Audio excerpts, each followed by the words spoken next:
Hey guys, it is Nicole Murray, your midday host for 94.3 The Point, currently at Gianna's Pizzeria in Red Bank for something very special, a Mooby's pop-up, and to my right, a very special guest, Kevin Smith!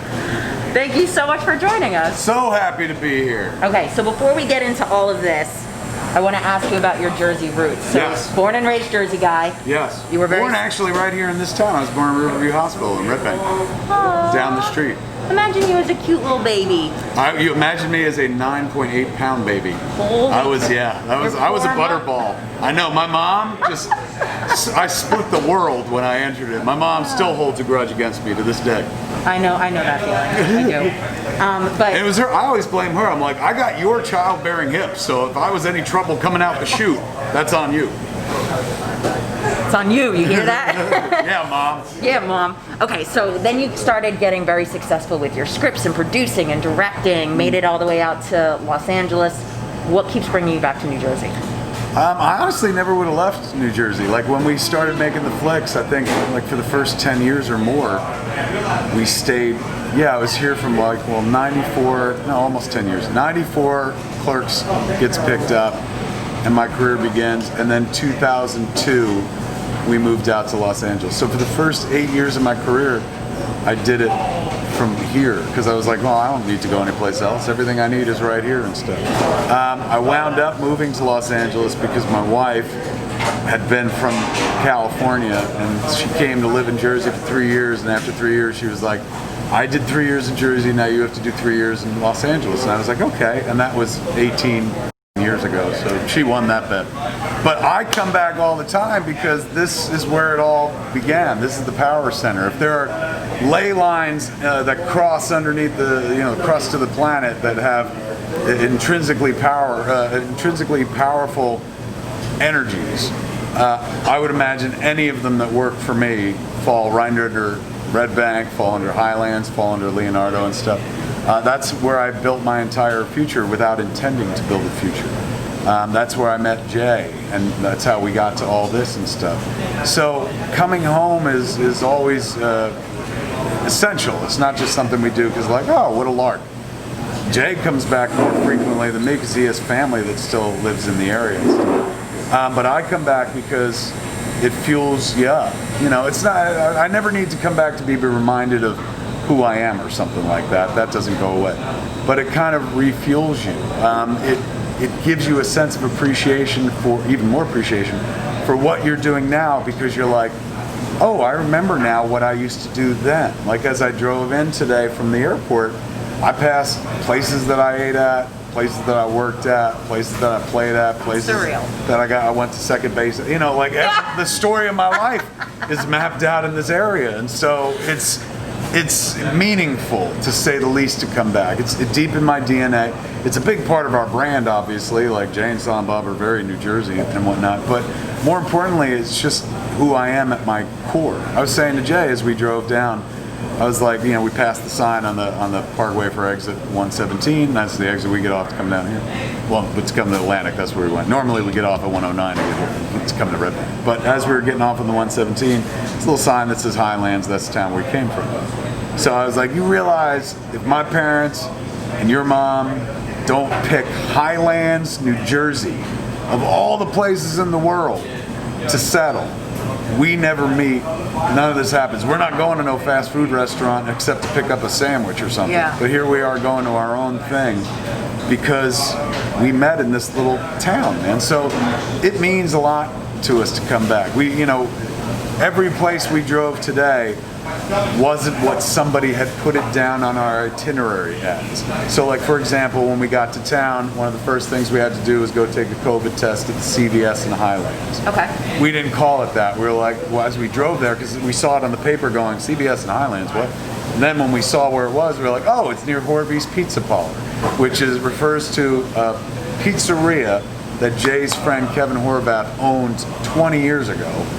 And ironically, it's tied to this because before Kevin Horvath bought that pizzeria in Highlands and called it whatever he called it, it was Gianni's. So Jay used to deliver for the people who have this Gianni's Pizzeria. Like, life is so full circle and compacting in on itself. The older one gets, the more you realize that, like, oh my God, time is a construct, and like this all just happened seconds ago, and here we are seconds later, and this is manifesting in this different way. So it's crazy. I told Jay, I was like, we're gonna do it at Gianni's. He was like, no. He's going, Gianni's don't exist anymore. Kevin Horvath bought it. And I was like, there's many Gianni's. It's not that one anymore. So I was like, we're going to the one in Red Bank. So it's, you know, it's for some people, like, they drive around the area and they're like, oh, that's where Clerks happen. That's where, like, Mallrats takes place. That's where Chasing Amy is. But when I drive around, I'm like, there's my prom. You know, there's where I took Kim Lochran to go see Poltergeist 2 on our first date at the Middletown Multiplex, which is now a Target, you know, shit like that. So it's the story of my life. I could never leave it for very long. This is the longest stretch I haven't been back in Jersey. Last time we were here was October, when the Jay and Silent Bob Reboot Roadshow tour kicked off. Okay. And then, you know, all of a sudden the quarantine happened, and phew, we didn't get to come back. So nice to be able to return. And, you know, at first, heading out here, we were all like, you know, everyone in our families are like, oh my God, you can't go back there. They got COVID. And I'm like, we got more COVID where we come from right now. They should be worried about the COVID that we're going to bring to them. So it's, once we got on the plane and got here, it's copacetic, man. Like, suddenly any fear you had or trepidation of Corona goes away. You just be responsible, wash your hands, wear your mask, do the right thing and stuff, and it's the same as where we are right now. You're not the first person from New Jersey that was born in New Jersey that has told me, like, it's like they move away and everyone comes back. You know why it refuels you, right? Tell me. We don't pump our own gas. That's true. I know. You feel revitalized in a community where you don't have to get out of the car to pump your gas. Every day in Los Angeles, I have to pump my own gas. I curse California. I don't blame you. Why? Why can't they just make it a job like it is in New Jersey, for heaven's sake? It's so funny when you come here with people from out of the state and you go to a gas station, they get out of the car and you're like, get back in. Get back in, it's illegal, get in. You look stupid. Yeah, come on, you're not looking like a local. So let's talk about all this. Yes. What made you decide to take a business that you had just simply written about and turn it into an actual real place with a menu and everything? It was happenstance. Really, it was fortuity in terms of Derek, who's our partner, Derek Berry. He does pop-up restaurants. He started in Chicago. He took a restaurant and he turned it into a restaurant called Saved by the Max, which was kind of a Saved by the Bell cafe, like the cafe they hung out with, the diner they hung out in that show. So it was really popular and went for a long time. He moved it to LA, did it there for a while, and then after that he was like, this is my business. I'm not just a restaurateur, I'm a pop-up guy, theme restaurant. So he did Los Pollos Hermanos from Breaking Bad. He did Good Burger from Good Burger with Kel, of Keenan and Kel. They've done, I think, Peach Pit for Beverly Hills 90210. And he was gonna be doing Clueless. This year was the 25th anniversary of Clueless. Same as Mallrats as well, but Clueless, of course, more people know that movie. So they were gonna be doing a Clueless kind of thing. And then Paramount pulled the plug because quarantine began. They're like, we don't think this is responsible. So Derek was kind of left with a big hole. So he remembered movies. He was like, hey man, what about doing movies? Could we do movies as a pop-up? And I was like, I would love that, man. Like, I remember when we were shooting the very first movies, which was in Pittsburgh for Dogma. It was an old closed down Burger King. We didn't go inside, we were just outside eating and stuff. But I remember when we were shooting that day, it was me, Chris Rock, Linda Fiorentino, and Jay Muse, and I was like, I hope one day somebody does this, man. Like, it's so low-hanging fruit, it's easy. And then it took almost 20 years, but somebody did do it. So Derek was like, let's do it. So it was meant to be a month in Los Angeles, but it wound up going for 2 months. It was pretty successful, and then just as we were wrapping it up, closing down, Nick, who works here at Gianni's, he had put up on Instagram something about, like, wouldn't it be cool if they did this here? And so, you know, me and Derek jumped on that. We're like, we can arrange that, for heaven's sakes. And so Derek started talking to the folks here at Gianni's, and lo and behold, they were like, we would love to do this. So it enabled us to bring movies back home. Like, the whole time we were doing Los Angeles, everybody from our neck of the woods around here was like, oh man, do it home. How come you're not doing it in the Red Bank and stuff? And then thanks to the Gianni's cats, we got to deliver. And that makes me look like And that's how much I care about you, New Jersey. Like, but I had nothing to do with that. Thank God Nick was like, let's do this thing here. Yeah. And that opened up an opportunity and stuff. So while we're back home doing this, we're doing a 10th anniversary edition of our podcast, me and Jay, called Jay and Silent Bob Get Old, the show we've been doing for a decade, his sobriety podcast. And we're doing that at a drive-in in town. So, killing a couple birds with one stone. But this came by accident. Like, it wasn't even supposed to happen the first time where it did in West Hollywood, and it just worked out nice. And then it happened here because of Nick and Gianni's folks and stuff. And Derek, has been instrumental. He's positively instrumental in all of this. Like, Derek's like, look, this is a thing now. He's like, we've now got offers from 3 other cities to go do it there as well. Oh, that's awesome. So it's like, I guess we'll keep doing it until people are like tired of it. And it's a little movable feast where you go to a place, do it for like a week or whatever. We do a live show in town like we're doing tomorrow night.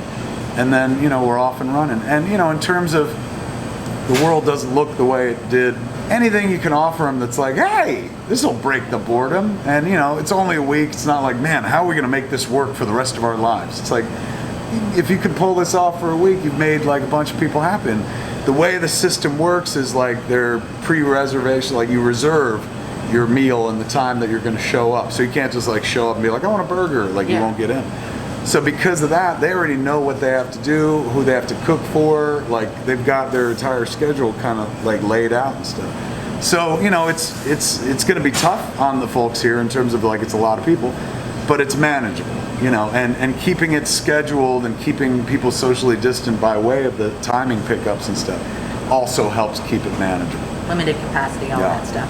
I want to talk about the menu. Do you have a favorite menu item? Yeah, hands down. I'm a big fan of the hater tots, number one, but also like the sandwich I can eat is the cow tipper made with Beyond Meat. We did the burgers in the movies called cow tippers, like multi-patty burgers and stuff. And when we were first talking about doing movies, we were talking, of course, about just doing it as a normal restaurant. And then, I was like, well, it'll be fun to do, but I'm not going to be able to eat there because I'm vegan. And then they were like, Derek was like, well, let's reach out to Beyond Meat. Maybe they'll give us like product at cost, and then we could do a vegan side of the menu. So it enabled us to do a plant-based side of the menu, which was like great for me. So I love the cow tipper, Beyond Burger cow tipper, and I love the hater tots. Now I want to talk about the vegan aspect. You gave me the perfect bridgeway. Yeah. I know a few years ago you had to switch things up. Yeah. You ate only potatoes. I did. Okay, first of all, how did you not get sick of it? I tell you, I did get sick of it. That was the easy thing. You learn 3 days into an all potato diet how much you really do or don't like potatoes. Like I was like, oh my God, all I have to do is eat potatoes? I can do that. I love potatoes. I eat mashed potatoes all the time. But it ain't mashed potatoes. You don't get to add milk or butter or salt or something like that. You don't get to fry them. You don't get to do anything. It's literally just boil a potato or bake a potato and that's it. And you eat it. Now, potato is pure water. It's like 80% water, so it's a natural diuretic. So it promotes water coming off you like this. So in the first, 2 weeks of the all potato diet, you lose anywhere from 15 to 20 pounds. Wow. Problem for me was day 3 into it, I was like, if I hate potatoes. Like I don't want to eat a single another potato. If it's a choice between eating a potato as a meal or eating nothing, I choose nothing. And so that's how I learned intermittent fasting. Oh, wow. So I basically live on a 20/4 clock. So I'm 20 hours fasting, 4 hours of an eating window. There's only 4 hours a day where I'm allowed to eat and stuff. I don't eat breakfast anymore. What's your 4-hour window? Generally, it's anywhere from like 2 to 6 or 4 to 8. And then also, periodically, I intermittent fast, meaning like I will drop days of eating. Like I just came off a 90-hour fast the other day. What the heck? It's amazing. You get this like incredible mental acuity, like the stem cells in your body get released. You go through a process called autophagy, which kind of renews your system. Because generally speaking, we're not supposed to eat as much as we eat as human beings. Yeah. Like we come from feast or famine, individuals who we've descended from who barely ever ate. They eat like once, twice a week if they were lucky and stuff. But we're told to eat like 3 meals a day and eat every day. You don't have to. And so that's why I got big. I can't speak for the rest of the world, but I know I got big because I just overate. So now I don't eat breakfast. It's ridiculous. They say like energy to fuel your day. when you're a person that has stored fat, you've got energy for days. You know, you don't need to eat breakfast, you could just eat your own body. So by intermittent fasting, you force the body over into ketosis and it starts feeding off of itself. I get so hangry, I don't know if that would work. On day one, I absolutely am too, and you don't really want to be around that stuff. But by day two, you don't even think about it anymore. All right. And then you can, as long as you get past the first 24, and it's a bear, because you'll get to like 5, 6 at night where you're like, what the man, like why am I doing this? But if you leave a cutoff, like, you know, for me, I never eat past 8 o'clock at night because that's just it. So that's my, you know, the end point right there. If you use that as a governing point, that way if you're working your day, like I try to build my day so I'm busy doing a bunch of shit so that I don't even notice it's time to eat until about 6 o'clock at night. And then at that point I'm like, 2 more hours, I hit my non-eating window. So if I could just hang tight for 2 more hours, I'm gonna wake up tomorrow feeling amazing because my body's gonna be feeding off of itself for the next 12 hours or more. And so you get a reward for it, but getting past that first 24 is tough. The easiest thing, the best piece of advice I was ever given is go to bed. The guy who taught me the potato diet, Ray Cronies, was just like, I want you tired and hungry and cold. He's going, that is how you lose weight. And he's going, you know, if it's 7 o'clock at night, you haven't eaten and you're not eating and you're fasting and you're hangry, just go to bed. It's like, and then you get up at 6 o'clock and guess what? 11 hours have gone by. You've added 11 hours to your total at that point and stuff. So you're getting further and further into it. So yeah, I'm a big fan of the intermittent fast and the multi-day fast. Okay, so let's talk about some of your projects. What are you working on? What are you allowed to tell me? We're working on right now for the last few months. We were doing a show on TBS called Celebrity Show Off, which was this like game show where they gave a bunch of people a package of cameras and you get to go make whatever TV show you want in your house. And so I made a sitcom with my whole family called Son in Lockdown. That's predicated on like my daughter moved her boyfriend into our house right at the beginning of the quarantine. Oh dear. He was great. He's such a great kid. So that's what Son in Lockdown became. So that took up most of the summer and we raised, you know, every time you stayed on the show, they donated money to your charity. We picked the National Black Justice Coalition. So we were able to donate $22,000 to them at the end of the summer for the program and stuff. So that was happening all year long, well, all summer long. I was rewriting Mallrats. The next movie we make in 2021 is a sequel to Mallrats called Twilight of the Mallrats. But I've been working on kind of non-stop all throughout on Masters of the Universe, this cartoon that we're doing over at Netflix with Mattel, which is kind of a sequel to the old He-Man cartoon from the 80s. So even though the quarantine's been going on, like every other business has been shut down, animation doesn't require that. Like animators can animate from home. You can record, you don't have to go to studio. Like Mark Hamill plays our Skeletor. He did half of the episodes from his closet with a small microphone. So it's been able to continue going during all of this. So that'll be ready for like 2021. Well, I'm glad that you've been able to find success even with the pandemic. I know it's been just to stay busy, you know, like at the end of the day. It's crazy. A lot of people and a lot of friends are like just kind of like taking it easy because they're like, well, nobody's doing anything. But you know, I was born like an indie filmmaker, and so you tend to amuse yourself. If you're waiting for somebody else to amuse you, and as much as somebody's like, here's $20 million, go make a movie, you'll die waiting for that. So you have to learn how to be able to provide that for yourself. So for me, I'm like, you know, look, if I want to do something, we'll make it real fucking cheap like we did with Clerks, and that way it'll exist as opposed to just being some dream about getting some money to do instead. So we've always been able to pivot and shrink the belt and kind of manage expectation that allows us to keep working even in the quarantine, because most people have a set way of working and have always had that set way of working. And if they're not going to work that way, and if they're not going to be paid that way, why would they bother doing it? Because that's the life they're accustomed to. And, you know, good for them and stuff. But I've always been a hustler, you know, at the end of the day, like I live hand to mouth and stuff, and I live well, don't get me wrong, but like I still got to make it happen on a regular basis. I can't just live off laurels and stuff. Even as much as I'm like still talking about Clerks, you got to renew that stuff all the time or else it's a distant memory.